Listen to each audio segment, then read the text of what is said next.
Hello everybody, NGS here, and welcome back to Sabikui Bisco, episode 3. It's gonna be interesting. In the last episode, particularly at the end, shit hit the fan. I'm only, a little bit afraid if it's not gonna end up with a drama of misunderstandings. I hope not. I sincerely, wholeheartedly hope not, but we'll have to see, right? We can't know that for sure until we see that. Why is the border here so weird? Oh, no, now it's better. I don't know what was that. Doesn't matter. Uh, yeah, this episode is gonna come out a little bit later than I hoped it would, because first I was out shopping. I was hoping to buy myself a tiny little numeric keyboard, just only the numpad, preferably Bluetooth, so I can use it as my macro keyboard to control my OBS and all that. But apparently they don't have that anywhere, and that was a lot of time wasted. Well, not entirely wasted. I managed to visit a store where they had green rooibos tea, which is what I'm drinking right now, and actual real matcha, like the matcha powder.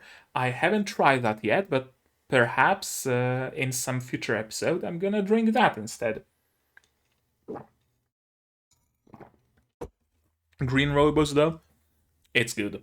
If regular rooibos is perhaps too intense for you, green rooibos is much more mellow. But let's not talk about that. Let's talk about my neighbors who decided that they really want to drill holes in their walls.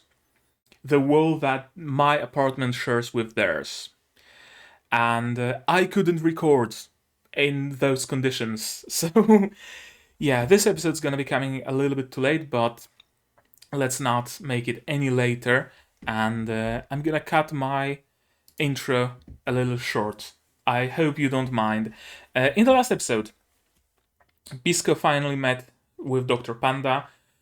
We got a little bit of background on Bisco. We know that he's looking for medicine for his master to cure him from the rusting.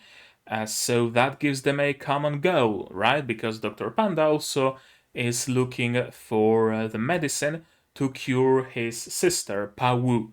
Uh, Oddly enough, I remember her name because there's a social network called Pawu, and I am on that social network, so super easy to remember.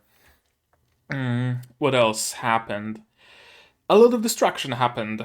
A lot of terrorism. I'm honestly not surprised that they're calling Bisco a terrorist. I don't think he's surprised either. He doesn't like when they call him the man-eater. He doesn't mind being called a terrorist, apparently. So that should tell you a lot about his character, I guess. And yeah, near the end, Pau got not entirely full information about Bisco supposedly blowing up the clinic where her brother was, and now she believes that Bisco killed her brother, and she's out for blood and out for revenge. We also got a couple nice fight scenes. Well, as nice as CG fight scenes can be, but they were imaginative. You can't tell me that mind-controlled hippos with miniguns strapped to their backs are not imaginative. Or that the escargot plane, escargot fighter, or whatever the fuck it was called, is not imaginative. Uh, I'm afraid, I fear what they're gonna come up with next. Honestly, Starfish Shuriken wouldn't surprise me in the slightest that there's some city, some nation that breeds selectively starfish to have them be sharp and use them as shurikens. It's Sabikui Bisco, anything goes. And we got a little bit of a preview. that Bisco and Dr. Panda will be on the run, and they're gonna leave some bracelet for Pau. It would seem. Right, one more thing that happened. Of course, Dr. Panda helped Bisco, cleaned him up from all that blood and patched him up. So we already have a little bit of a relationship building here, and I'm looking forward to where it takes us. Perhaps last minute Dr. Panda will also appear on the roof of that building and he's gonna pacify his sister, say, hey, no, I'm actually alive, and guess what? Bisco saved me because it was the governor who blew up my apartment. Bisco was a savior, right? I have a feeling we're gonna have two parallel stories here. The story of Pau trying to figure out what the hell happened and trying to figure out the governor, and the story of Dr. Panda and Bisco on a journey to find the cure for rusting. So, I think that should be enough for the intro. Cables. That's why I wanted a Bluetooth numpad, not one with cables, because one, I'm running out of USB ports in my PC. Two, I hate cables. Right, let's give you guys some subs. There we go. And how about we start it? Shall we? Sabikui Bisco episode 3, version by Sabs, please. It's gonna be starting in 3, 2, 1, go. Mushroom warning.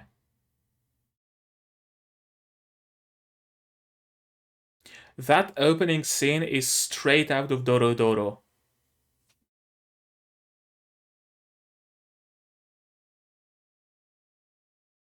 Oh, the jobber.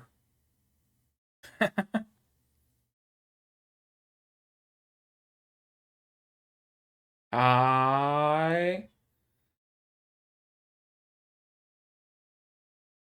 not quite.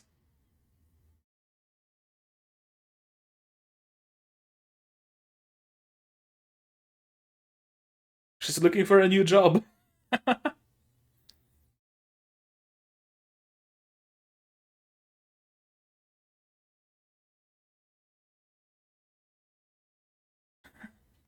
No, you're not getting out this easily.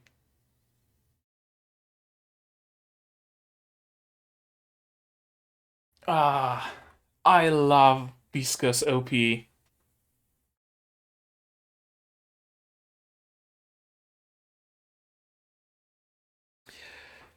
Probably,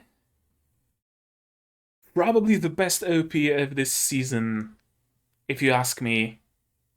Although Doll's frontline is kind of close, but Bisco's opening is a little bit more style, you know?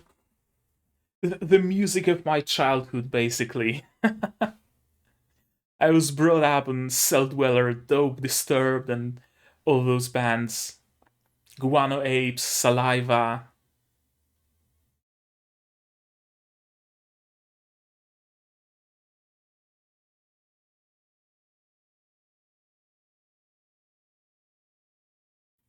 Right, and we've learned that Bisco can be like, get like a superpower, and he can power up when he's angry, and his shots can pierce armor of the escargot fighter. So, Bisco isn't at his final form quite yet, it would seem. Right, and there's a whole nation or whole group of spore keepers. Not spore keepers, mushroom keepers. And Bisco is a part of them, and apparently there are more, supposedly.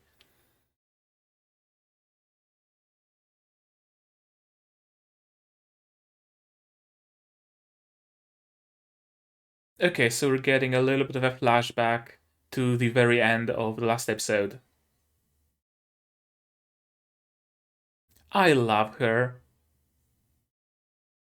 I love her character.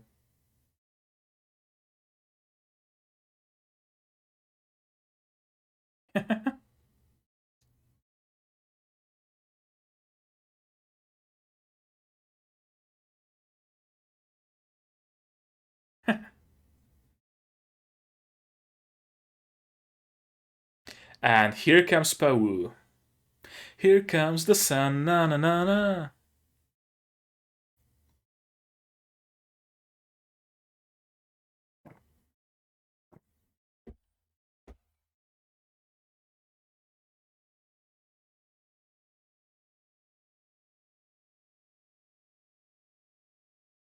Yeah, he's well aware. But he's also very strong.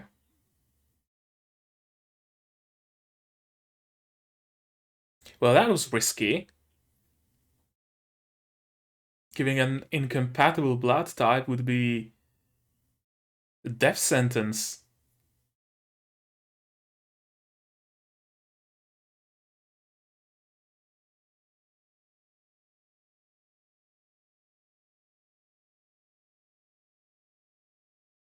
I really like his voice.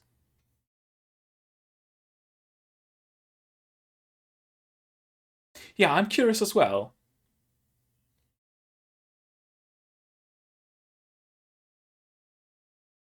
Yep.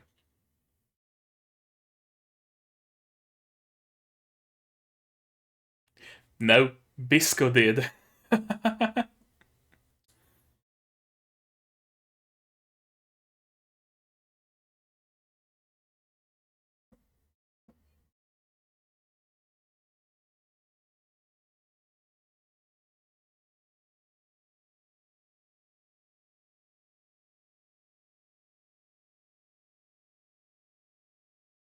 uh, Close. Damn.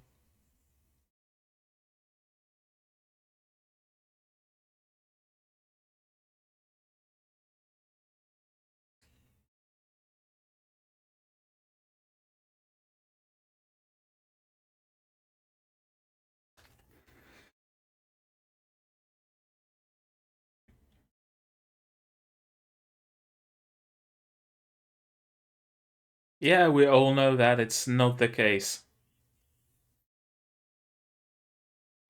Yeah, mushrooms cure. Oh,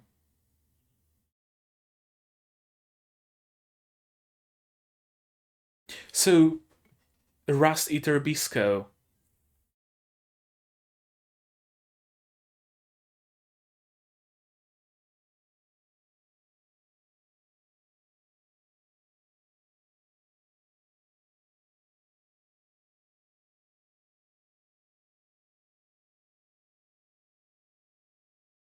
It's even called Rust Wind.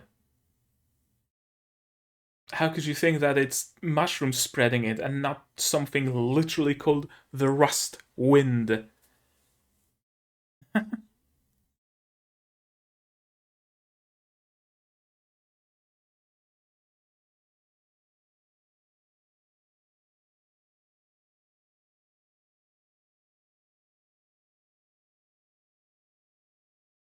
I'm assuming he's doing just that by spreading his mushrooms everywhere.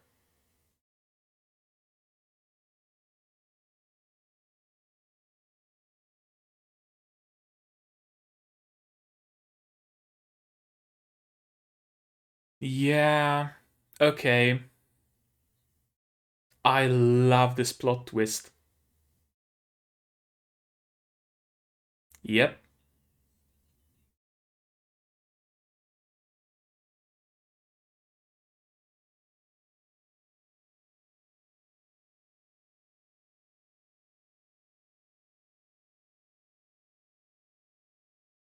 forbidden mushrooms.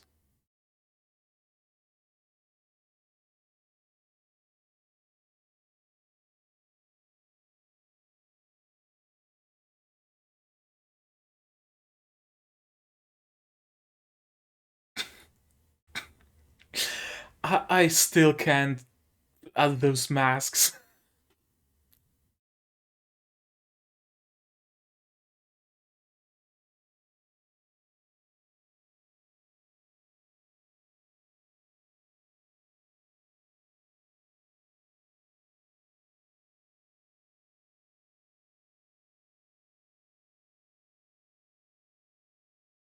Oh, oh.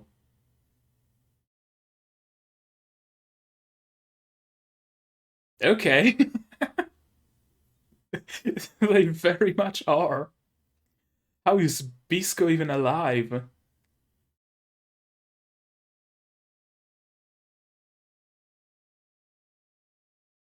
And a streak of blood appears again.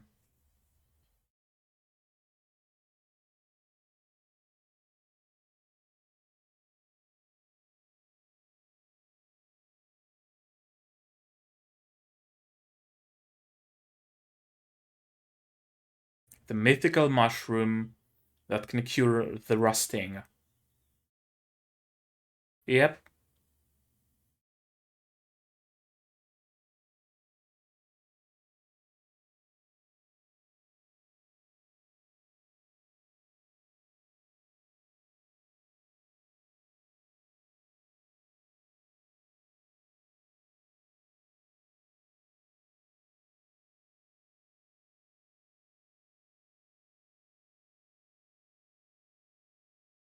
Because he knows he has the advantage.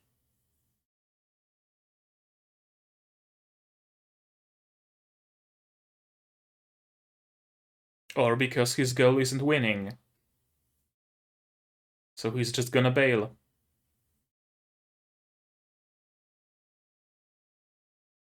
Oh? Oh?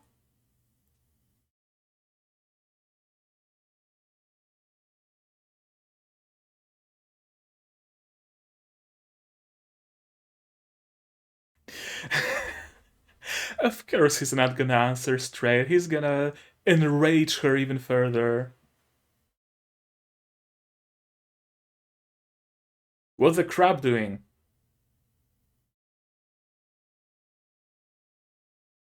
Ooh. Oh, I like this eye catcher.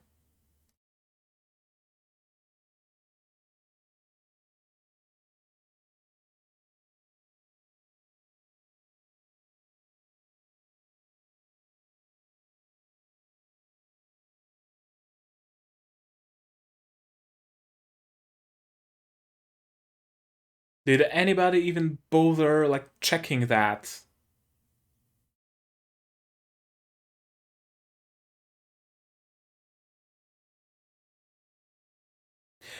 Are we doing time skips again?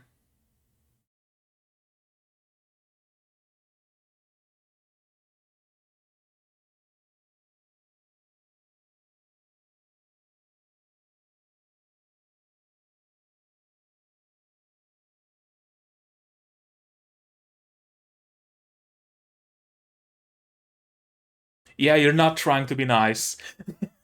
You really aren't trying to be nice, Bisco.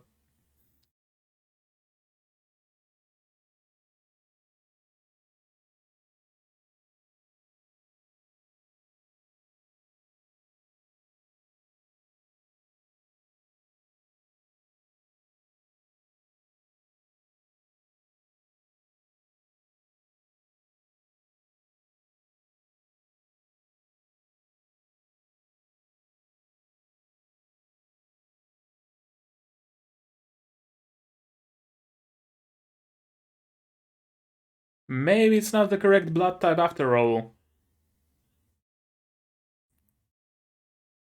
You little shit.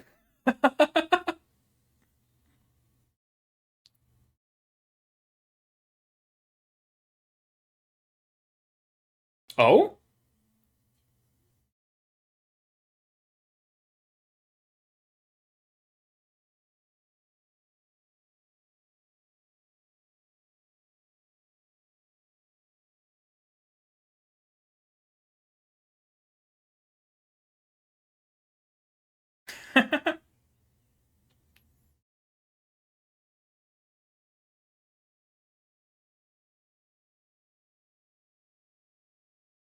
And he's gonna catch her.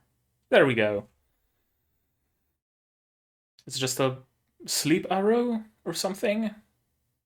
Or maybe it's gonna help cure her rusting even a little bit? That would be cool. If she wakes up and suddenly her rusting got better.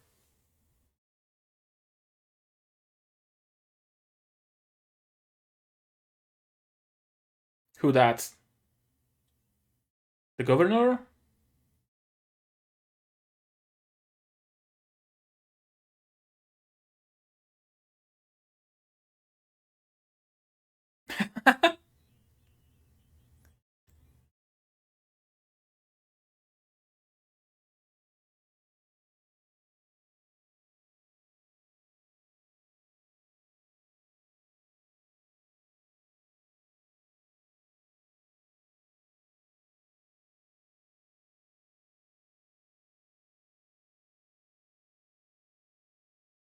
Yeah.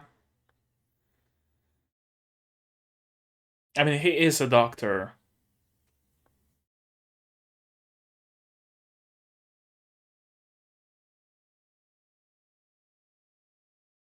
Ah, poor Bisco.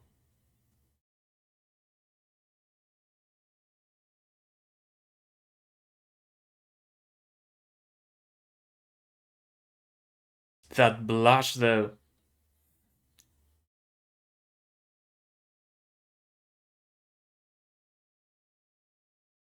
What about Pau now, though?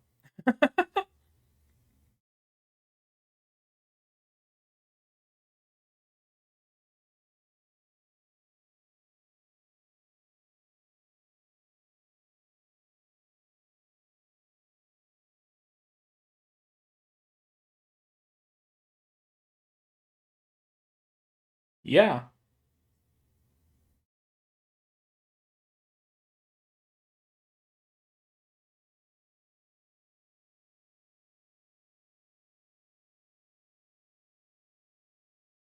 Is it gonna recede? No, it just eases her pain, apparently.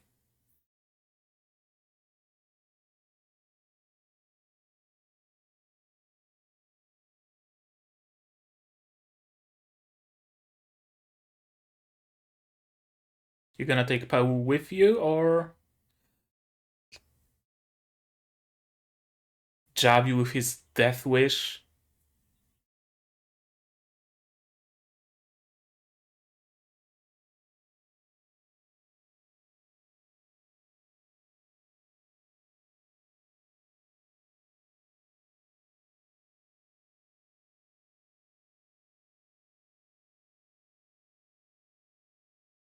Would he be able to, though?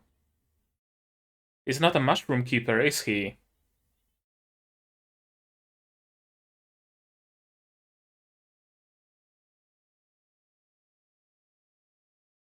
Hmm.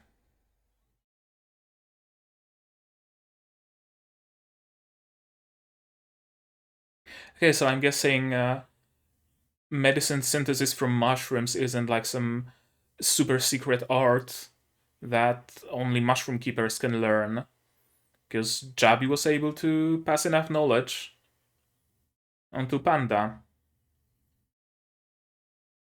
Yeah, he has a reason to go.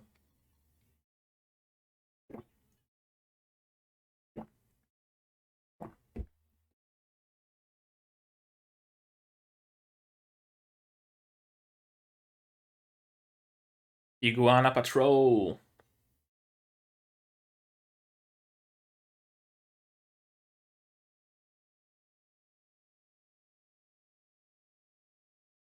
Yeah, you're not acting like you took 6 bullets. You seem perfectly fit to travel.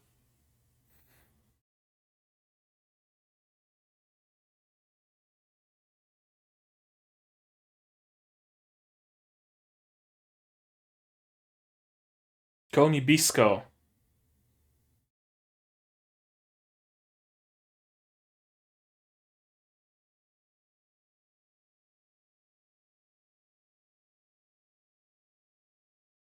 The blush.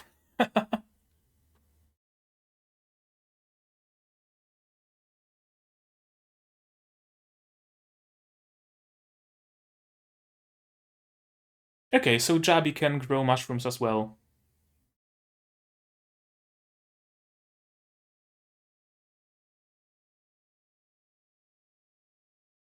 What about Pau? Yeah.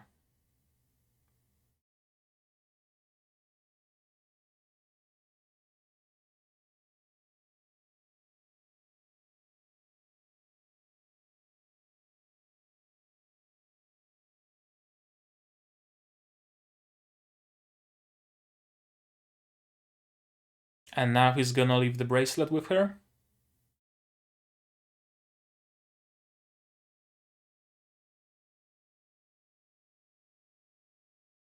Maybe leave her a note to, like, take those injections? You assume that. uh, yeah, Bisco isn't very patient, is he?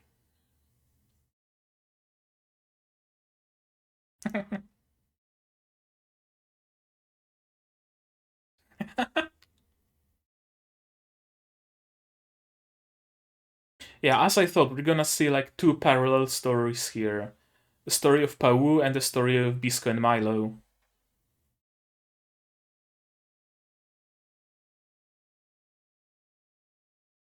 Spread some mushrooms, scare them off.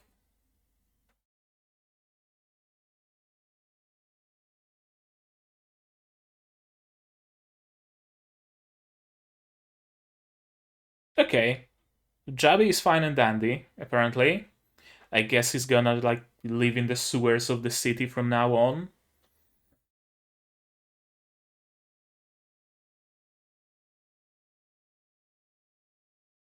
Are you strong enough to hold me so that you don't fall off? Is that gonna be the question? No.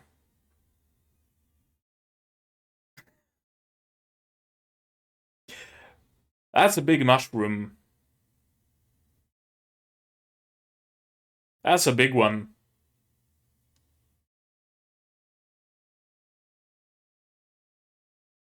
Take a good last look at the city. Oh! Oh, that's it! Shit, I didn't notice the passage of time. Is there like after credits scene maybe? No, it doesn't seem that way.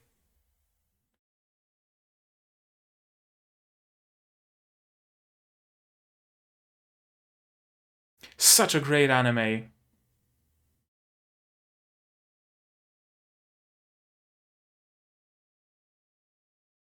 I hope more people give it a shot. I've been repeating it since like episode 2, but I really, really hope more people give it a shot. From what I heard, a lot of people were kind of turned off by the first episode and a little bit of, well, not a little bit, like a lot of info dumping. Rather, there was a lot of exposition in the first episode. But people honestly should give it a shot. It's the black horse of this season.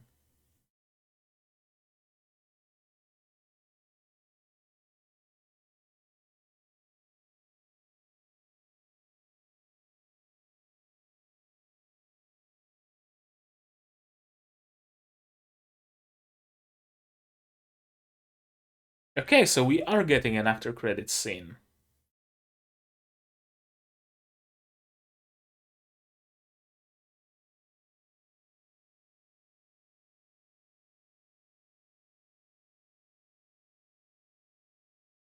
Hmm,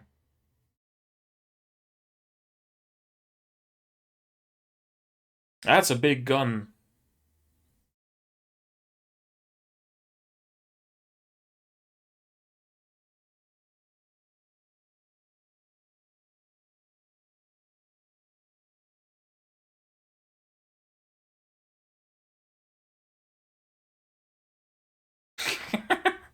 He's not.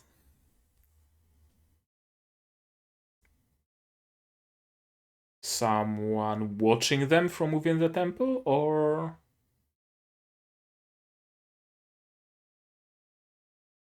I'm assuming not. Like crabs usually aren't this big.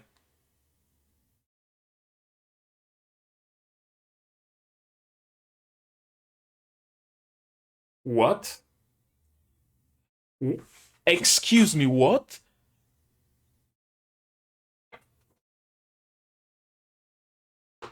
Eh,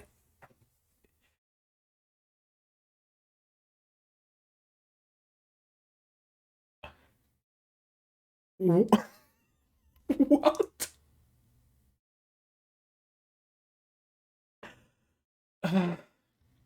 I thought after seeing the hippos and the crab, nothing's gonna surprise me in this show, but every episode it just one-ups itself. Holy shit. Uh, let's go through it again, shall we? It felt like this episode lasted absolutely no time, so maybe by going through it again, we're gonna notice a little bit more of the passage of time.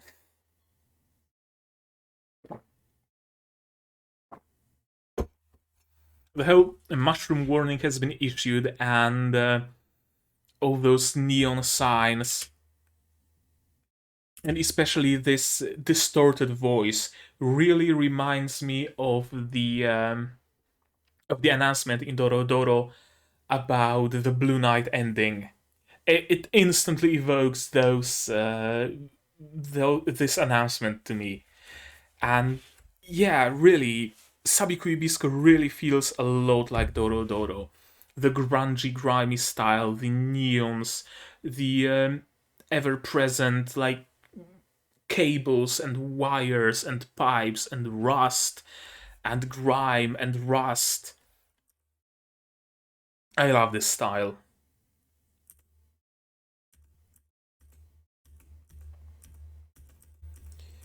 Yeah, they are sowing discord. OP, OP, OP. Yeah, we're getting a little bit of a flashback. I love her. I don't know what it is about her, but I just love her as a character. I love her face here. She's just great. I can't quite put my finger on it, but I really love her as a character. I hope she's a persistent character throughout the series. I really hope. Here comes Pa Wu. Artificial blood, emergency use, keep preserved. And yeah, he's not one to die that easily, Jabi. Jabi is very much resilient. I mean, he is the the mentor of Bisco. So it stands to reason that he is at least stronger, at least a little bit stronger than Bisco. And Bisco isn't weak. But I wanted to check one thing, as I mentioned. Sabikui Bisco on Mal. I wanted to check the voice actor for Jabi. And why not? Let's check the voice actor for Chiro as well. Chiro being the pink-haired girl that works for Kurokawa. Okay, let's go. Ogami Chiro is voiced by Tomita Miyu, who also voices Inomiko from Kaguya-sama. There you go. One name I already instantly recognize. Seto Akari from Urusakai Picnic. Anybody else? Ebis from Doro Doro. There we go. Okay. Okay, some names that I do actually recognize. Any other series? Any other character that I would recognize at a glance? No, not really. And now let's check out the voice actor for Jabi. And that is Saito Shiro. Saito Shiro played... who else?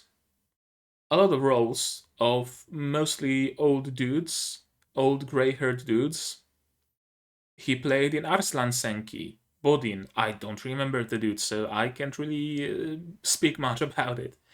Mostly supporting roles, it would seem. And I don't really recognize any of those characters. And I don't really recognize any of those series so far. Yoruichi in Bleach. That's one character I recognize. Yeah, I don't really recognize any of those characters. Mostly supporting stuff, it would seem. Although even Jabi is listed as supporting, and I would say that he's more of a main, not quite main character, but also not quite a supporting character. Something in between. Okay. Yeah, let's continue. And we know that Bisco is very good with his with his bows and arrows. And that is animated on once.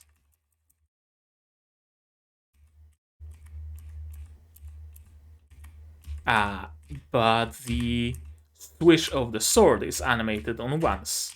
Everything is on twos, but the swish of the sword, the light is animated on once, which gives it a little bit of speed. I also really like the line work here. It reminds me of line work in Sci-Fi no Paladin, right? Very uneven lines. Well, not uneven, but of varying thickness. And is, yeah, the swish of the, now the sword of the Poe is again animated on once. And it gives us a little bit more speed, a little bit more dynamic.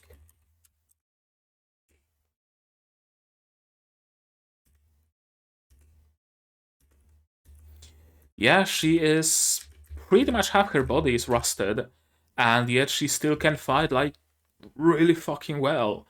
Maybe not quite on par with Bisco, but she's probably the best fighter in the city. Wouldn't surprise me at all. So one dares to think, how strong was she when she wasn't rusted yet, right? And yeah, there is that whole misconception that mushrooms are spreading rust. Is the whole causation doesn't equal correlation does not equal causation, right? The fact that mushrooms and rust grow in the same place doesn't mean that one causes the other. And let alone does it imply the direction of which one grows on which. Uh, it's a very common issue. I noticed not just in media, in manga, in anime, but also in like everyday life. People very often mistake correlation with causation.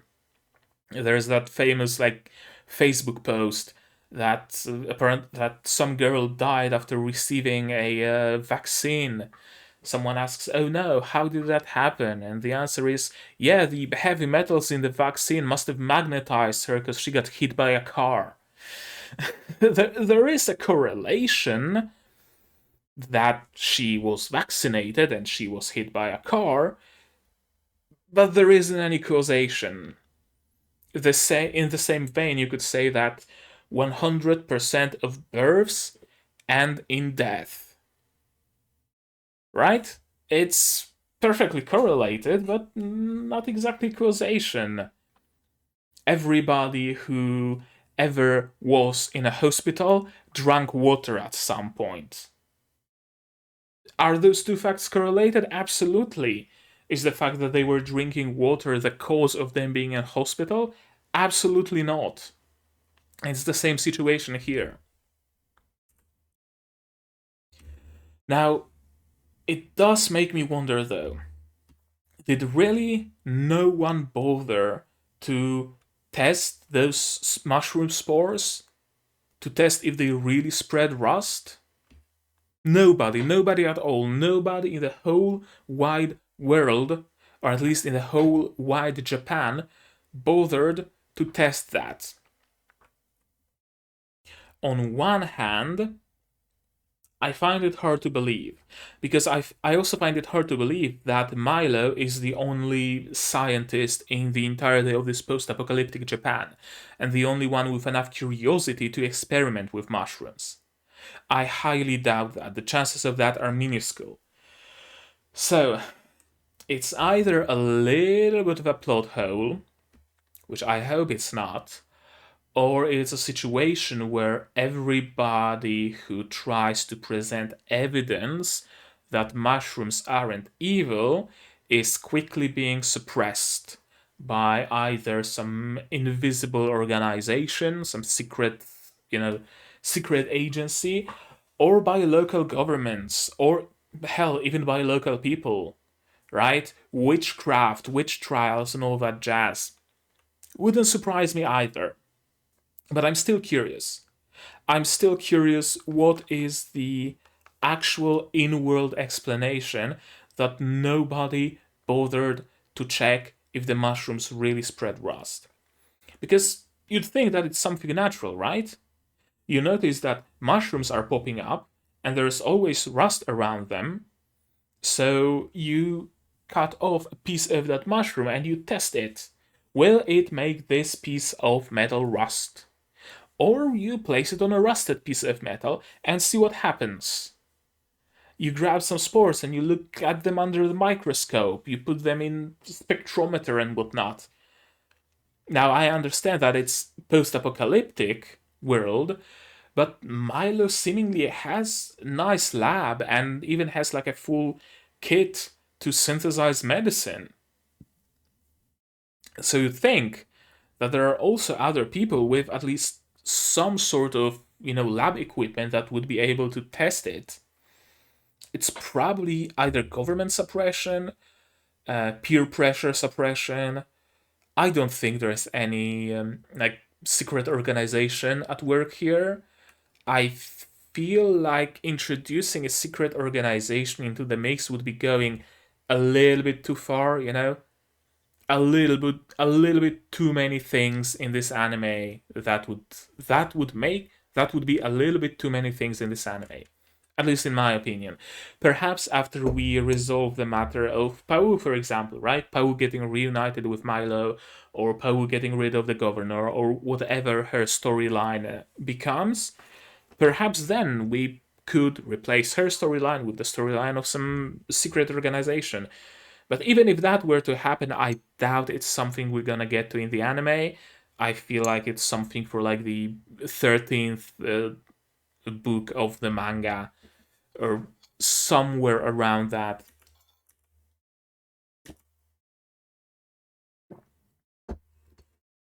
Gonna save Japan from the Rust Wind right now. Well, he's kinda trying, yeah. He's kinda trying. He's spreading the mushrooms to eat the rust. Rust Eater Bisco. Yeah, they grow mushrooms in places dense with rust. So we now know what mushroom keepers are all about. But the whole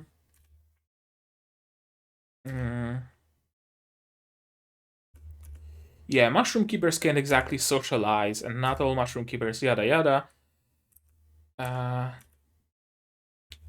That I find a little bit iffy as well, because it's another instance of the issue being solved by talking, right? Like, it's one thing when you have a super secretive organization of mushroom keepers who live in some desolate lands and travel around the world spreading their mushrooms without saying a word. That scares people. People fear the unknown. That's simple truth.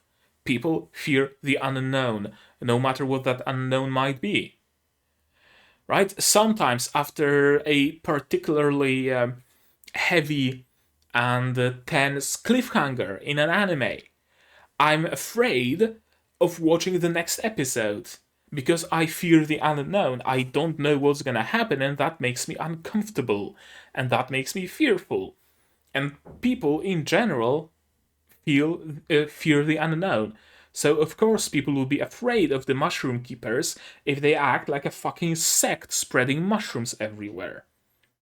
If they were to go a different way about it, at their inception, if they were to spread a rumor, or just went out openly saying, hey, we found a way to remove the rust. Come with me, here's this place, right? You remember this place, it was rusted.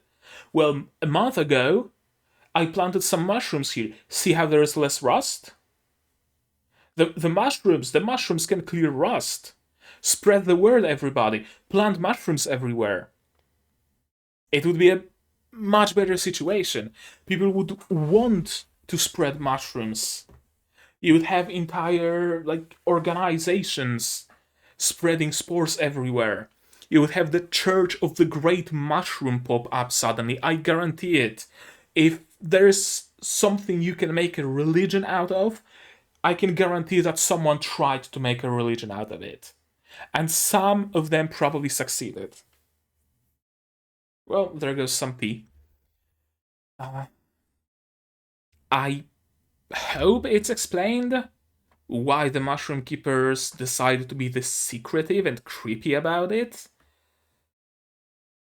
But I fear that I also doubt it's gonna get explained.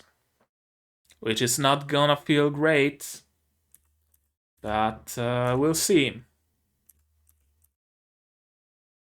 I'll not listen to the words of a villain.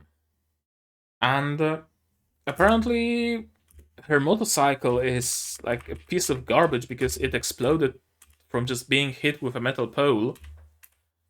I mean, good thing it exploded now and not while she was riding it.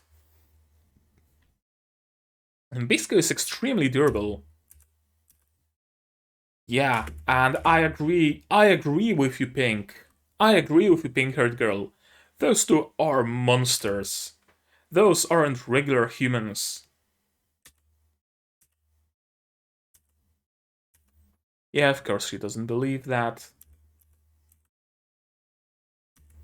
And the legendary mushroom, the Rust Eater.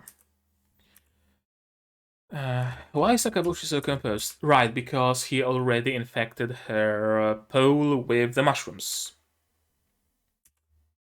They have a great doctor, and of course, he riles her on. I don't know why. I have a suspicion that it's because he's just a piece of shit. In the best sense of the term. He otherwise, like, he should have. If I were Bisco right now, I would be trying to get Paul on my side. I'd be like, yeah, the governor's people were like trying to shoot him up. They had like a minigun and Tommy guns and whatnot, and they were shooting at the clinic. So we kind of had to blow up the place and run. He's with my friend down in the sewers. I mean, I can lead you to him, or if you don't believe me, I can tell you where they are, so you can go and check that yourself. I'm gonna stay right here. You go and check on them, right? You would be.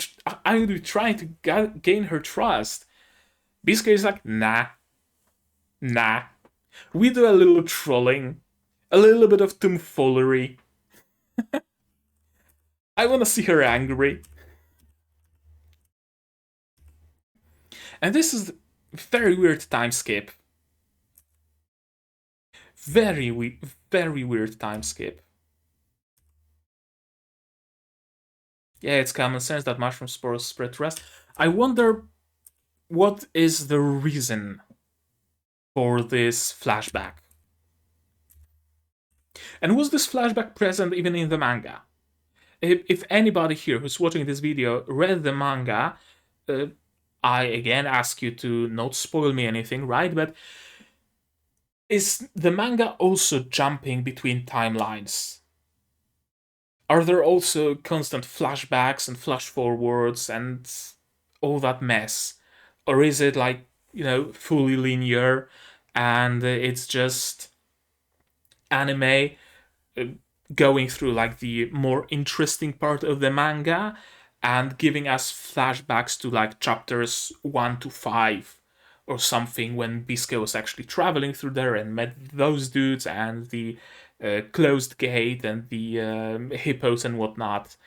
They thought that it might not be interesting, but it kinda needs to be mentioned, so they're just throwing it in randomly as flashbacks. I wonder if that's the case. I might be tempted to read like chapter 1 of Bisco to see how it started. Yeah, I might do that actually. I feel like this kid is gonna have at least some significance though. His design is too distinct. The suspenders, the camera, the gloves, the glasses. I feel like he might be going with his camera around and he might figure out the truth behind the mushrooms and behind the governor and whatnot. I feel like that might be his role. I'm not entirely certain, but I have a hunch. And yeah, of course, Bisco, of course, nobody would listen to you if you start by calling them stupid birded pigs. right? If you want people to listen to you and heed your advice, perhaps don't insult them first thing. Just a suggestion. I try to. No, you aren't trying to be nice. You're trying to be the opposite of nice, Bisco. And you have a resting bitch face to boot. And it's not helping. And yeah, the mushroom is apparently in some weeping child ravine. And Jabi apparently, for shits and giggles, pretended to die. Classic Jabi, eh? Yeah, what do you think I did to him? Whoa. Yeah, get more angry. Don't you know what people kill me? Man-eater. That's right, I ate your brother. Doesn't that make you angry? I love how much of a little shit Bisco is. Okay, let me look at this jump. Okay, apparently there isn't much to look at. It's just frame. She's here, she's not. Zoom! And our camera follows a little bit, we see like her foot, and then camera loses her again. Actually, I like this effect with the camera losing her.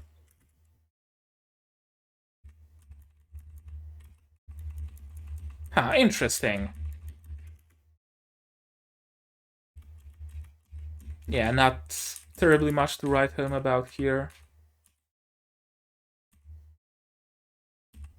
This crack is nice. I like how the debris is drawn. I know that it might be a weird thing to mention, the debris being drawn, but way too often I see debris being CG, and not the good kind of CG. The kind of CG that isn't quite layered all that well, that isn't quite lit all that well, and it kind of takes you out of the zone. And sometimes that debris doesn't even make sense. It doesn't have the shape of the thing that was broken. Here, the debris actually looks good. Yeah, you can see the chunks falling off, and you can see the break line on the pin itself. And yeah, Bisco of course protected himself by growing some puffy mushrooms on her pole. Now, it's kind of odd, not gonna lie. You'd think that the moment of the hit, no moment of the hit. You think that, you know, I handled mushrooms, right? It used to be that every year, throughout like the entire autumn, we would be once a week going to the forest and harvesting wild mushrooms. Later, after I moved to the city, it used to be that once a year we would go out for a whole day and gather wild mushrooms. Mushrooms aren't this resilient. Like, her pole would just squish those mushrooms and hit Bisco anyway. I guess he has some super resilient but also super squishy mushrooms, magic mushrooms, that he can use, that are squishy enough to protect him from the impact, but hard enough to not let the pole cut through them, which is not really realistic, but I mean, we're talking about huge crabs and mind-controlled hippos with miniguns here, so I don't think realism plays any role here. It's internally consistent. That's what matters, right? Mushrooms can do anything, that's been established in the story, so it's internally consistent that mushrooms can stop a blow. And yeah, a little bit of a shot with knockout poison, and Bisco is a good guy. He catches her. He's not a good guy though, scaring Bisco like that. And scaring Milo like that. Yeah, what are you thinking pretending to be dead in front of a doctor? Jabi, what the fuck? I know you like to joke around, but dude, it has its limits. Milo is blushing so much for Bisco. You really can't help but ship them, huh? I wonder if there's already some Milo x Bisco art out there. Like, look at this dude. It's not him acting shy about, oh no, you called my skills good. No, it's there's lust in his gaze. No, I'm kidding. Knockout poison. Yeah, he won up against Pawu. And of course, the mushroom soup can cure her. Well, maybe not cure, but at least treat her rusting. Of course, Jabi decides to sacrifice himself.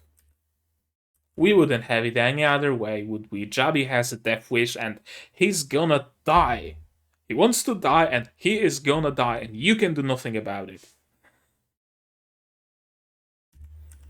Yeah, and as I thought, exactly as I thought, Bisco is here to fight and for his knowledge of mushrooms, and Milo is here as the doctor and for his knowledge of mushroom synthesis, of medicine synthesis.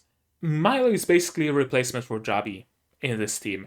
It doesn't replace the mentor role, of course, but it replaces the role of the apothecary, for the lack of a better word. And yeah, of course, Milo wants to save his sister. Jabi doesn't act like he's about to die. He just jumped up on that pole and he's just sitting there like it's nothing. Yeah, I took 6 bullets. I'm old, I'm dying, I'm obviously not fit for a journey. And then he goes and does this.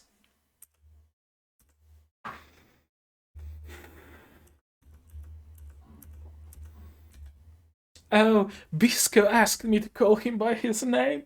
Oh, I'm so happy. I love their dynamic.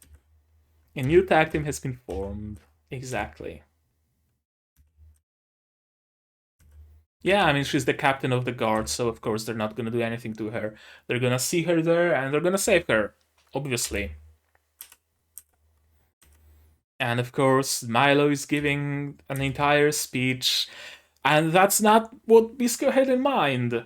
Bisco had in mind, hey, take a look at her, take a last look at her, say, bye sis, and let's fucking go. He didn't think Milo's gonna give a whole monologue. Yeah. Now I wonder what's she gonna think about the bag of antidote of medicine, and what is she gonna do with it?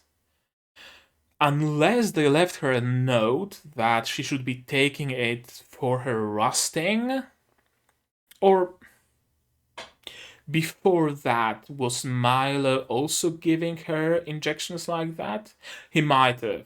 He might have, so she might know what to do with it. But I fear that she might bring it to the governor. Although she doesn't like the governor, so probably not. I wonder. I wonder what's gonna become of it. And yeah, we're leaving the bracelet. Jabi is still helping us. I think he's just gonna settle into the city. Perhaps he's gonna live in the sewers, maybe in some abandoned house or something. And if they manage to get back into the city within a month, it's very possible that they will save Jabi. Oh, Bisco-san liked my name.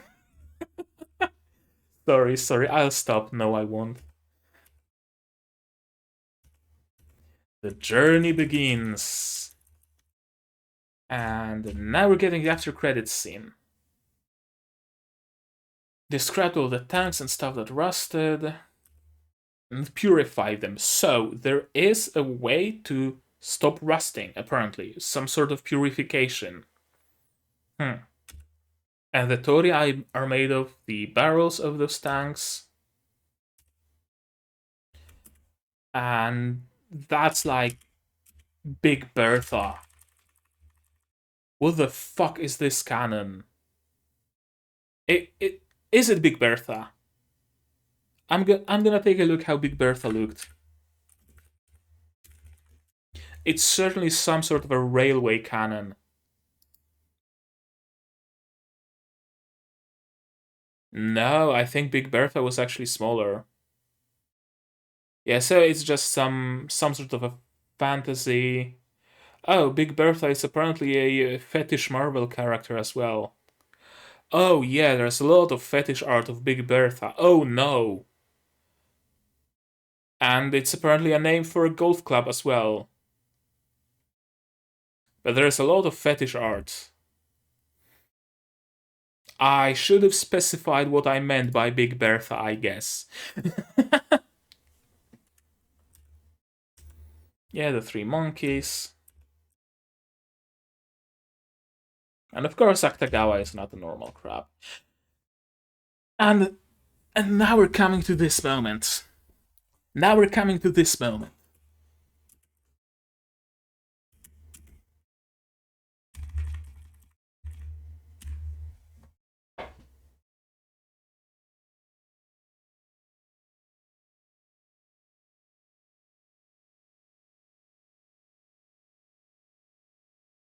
It's an even bigger crab, apparently. What the fuck? Is there any limit to how big a crab can grow in the Sabikui Bisco universe? It's a whole ass mountain on the back of a crab. We all thought it was a turtle, but no, it's actually a crab.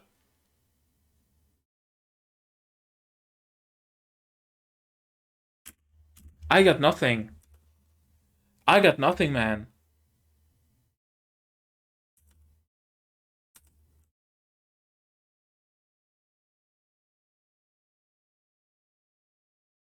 It's a mountain crab. It's a mountain-sized crab. That's what it is. Sabikui Bisco doesn't cease to amaze me at any step. Where are we gonna be by the end of this season? I dread to imagine that. Is the city built on the back of a huge hippo? Is Akutagawa gonna grow just this big? Are they gonna build a camp, a mobile camp on the back of Akutagawa? And Bisco, Milo, Pau, and Jori, whatever his name is. I closed Mal, the mentor dude, the old dude. They're all just gonna live in a camp at the back of Akutagawa. I have no clue.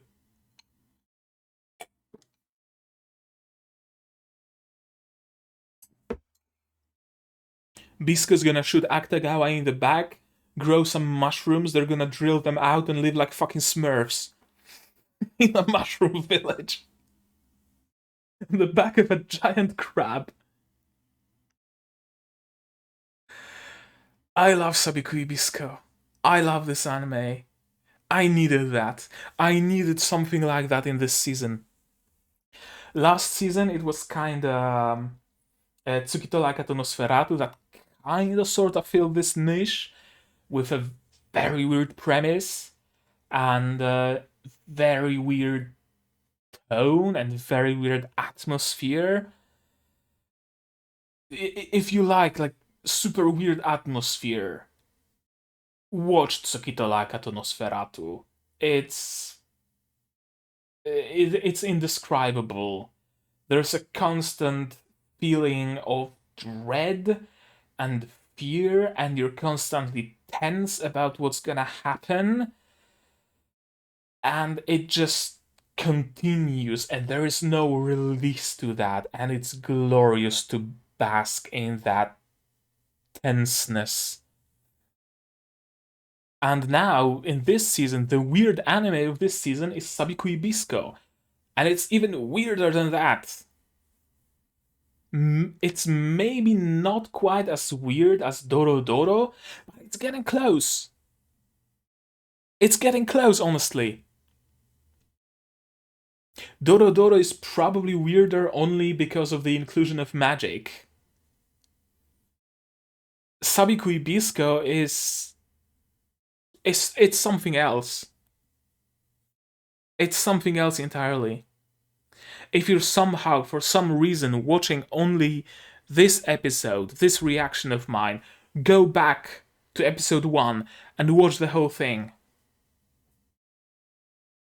I really, really, honestly hope it's successful. I'm invested in Sabikui Bisco's success. I'm invested in telling people to watch it.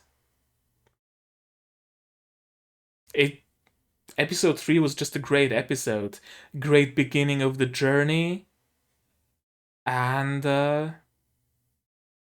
I'm looking forward to what's gonna happen next. I still wonder if we're gonna see split storytelling. Maybe we won't. Maybe we're gonna focus solely on Milo and Bisco.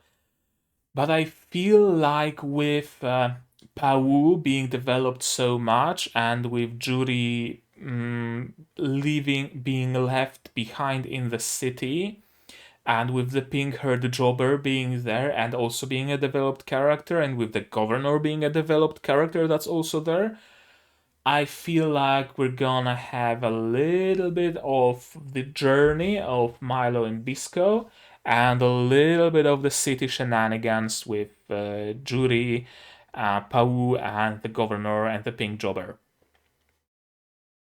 And I'm looking forward towards both of those stories, honestly, because both of them have me invested and both of them are engaging. I will be waiting for episode 4 with bated breath, the same way I wait for Sabikui Bisco episodes every week. And I hope you will be waiting with breath just as bated with me. I've already been talking for over an hour, so it's time to wrap it up.